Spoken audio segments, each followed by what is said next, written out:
વડગામના માહી ગામમાંથી એક ગંભીર મામલો સામે આવ્યો છે।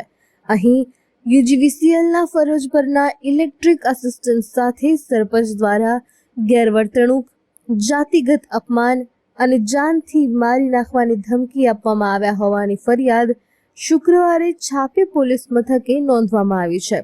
છેલ્લા 8 વર્ષથી ફરજ બજાવતા કર્મચારી અશ્વિન કુમાર પરમારના આક્ષેપ મુજબ ડીપીના મુદ્દે સરપંચ સિદ્દીકભાઈ પટેલે ફોન પર અપશબ્દો બોલીને ધમકી આપી હતી। ત્યારબાદ જ્યારે કર્મચારી ટ્રાન્સફોર્મરની ફેન્સિંગનું કામ કરવા ગયા ત્યારે સ્થળ પર પણ સરપંચ દ્વારા જાતિવાચક શબ્દોનો ઉપયોગ કરી અપમાનિત કરવામાં આવ્યા હતા અને સરકારી ફરજમાં અડચણ ઊભી કરાઈ હતી। ઉચ્ચ અધિકારીઓને જાણ કર્યા બાદ પીડિત કર્મચારીએ છાપી પોલીસ મથકમાં ફરિયાદ નોંધાવતા પોલીસે એટ્રોસિટી સહિતની વિવિધ કલમો હેઠળ ગુનો નોંધી આગળની તપાસ નાયબ પોલીસ અધિક્ષક જિગ્નેશ કુમાર ગામિતને સોંપ્યું છે।